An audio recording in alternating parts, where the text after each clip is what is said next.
Peter swore he would die for Jesus. 3 hours later, he cursed his name. What happened next is one of the most powerful redemption stories ever told. If you've ever failed someone you love, this story is for you. The moment Jesus looked into Peter's eyes will shatter you. Simon Peter wasn't just any disciple. He was the bold one. When Jesus asked, "Who do you say I am?" Peter declared, "You are Christ, the Son of the living God." Jesus gave him a new name, Peter, meaning the rock. Peter walked on water. He witnessed the transfiguration. He was a leader, fierce and passionate. Hold fast to the truth that has been revealed to us. And on the night that would test him most, his greatest weakness would be exposed. May you find courage in Peter's story because his failure became his greatest teacher. It was the night of the Last Supper. Jesus turned to Peter and said, "Simon, Satan has asked to sift you as wheat, but I have prayed for you that your faith may not fail. And when you have turned back, strengthen your brothers." Notice that. Jesus didn't say if you turn back. He said when. But Peter protested. "Lord, I am ready to go with you to prison and to death." Jesus looked at him with sadness and said, "I tell you, Peter, before the rooster crows today, you will deny 3 times that you know me." Peter couldn't accept it. He swore loyalty. He meant it. But Jesus knew the truth. When fear arrives, courage often runs. May you be strengthened for the moments that will reveal who you really are. Hours later, everything fell apart. Jesus was arrested. The disciples scattered, but Peter followed at a distance to the high priest's courtyard. He sat by a fire with servants and guards trying to blend in. The flames crackled. His heart pounded. Every shadow felt like a threat. Then a servant girl looked at him and said, "This man was with him." All eyes turned to him. Peter's throat tightened. His bravado evaporated. "Woman, I don't know him." First denial. The words hung in the air like poison. Peter told himself it was survival. Just get through the night. A little later, someone else said, "You also are one of them." Peter's voice grew louder. "Man, I am not." Second denial.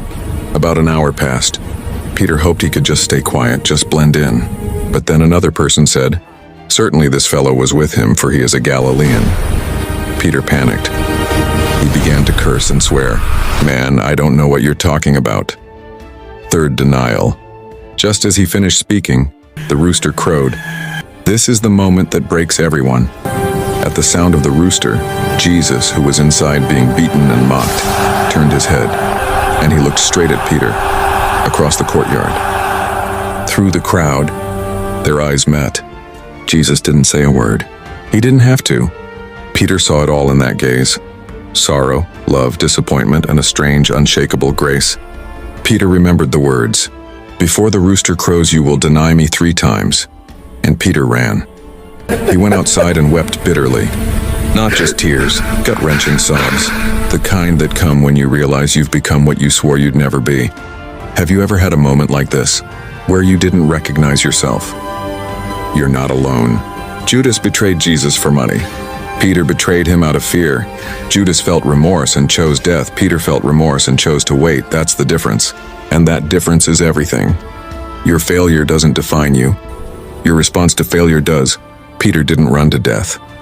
He stayed close enough to feel the pain, to grieve, to wait for what came next.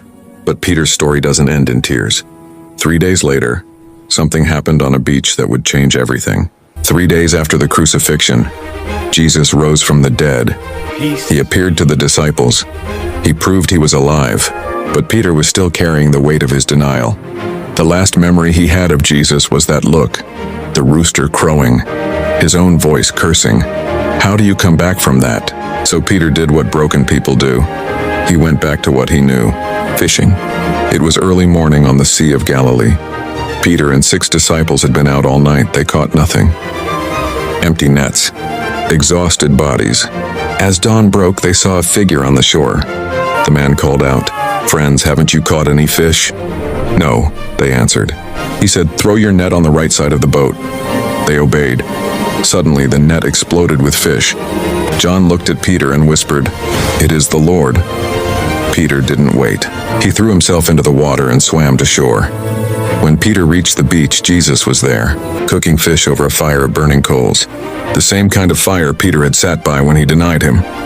Jesus said, "Come and have breakfast." No accusations, no lecture, just an invitation Then Jesus turned to Peter and asked the question that would change everything. Simon, son of John, do you love me more than these? Peter answered, Yes, Lord, you know that I love you. Jesus said, feed my lambs. Then Jesus asked again, Simon, son of John, do you love me? Peter said, Yes, Lord, you know that I love you. Jesus said, take care of my sheep. A third time Jesus asked, Simon, son of John, do you love me? Peter was hurt. Why 3 times? But then it hit him. 3 denials, 3 questions, 3 chances to rebuild what fear had torn down. Peter's voice broke. Lord, you know all things. You know that I love you. Jesus said, feed my sheep. Do you see what Jesus just did? He didn't shame Peter. He restored him. 3 failures, 3 affirmations. This wasn't punishment. This was restoration. And then Jesus said the same words he spoke years earlier. Follow me. A fresh start. Not despite the failure. Through it. Restoration doesn't erase your past. It redeems it. Peter's greatest ministry came after his greatest failure. Weeks later on Pentecost, Peter stood before thousands and preached. 3,000 people came to faith. The man who couldn't admit he knew Jesus in front of a servant girl now boldly proclaimed him to the world. Tradition says Peter was eventually martyred in Rome. When soldiers came to crucify him, he made one request. Crucify me upside down. I'm not worthy to die like my Lord. Peter's denial didn't disqualify him. It deepened him. Because after you've failed and been forgiven, you carry something the untested don't have: compassion. Maybe you've denied Jesus, with silence when you should have spoken, with compromise when you should have stood firm. Maybe shame is whispering that you're disqualified. But here's your blessing.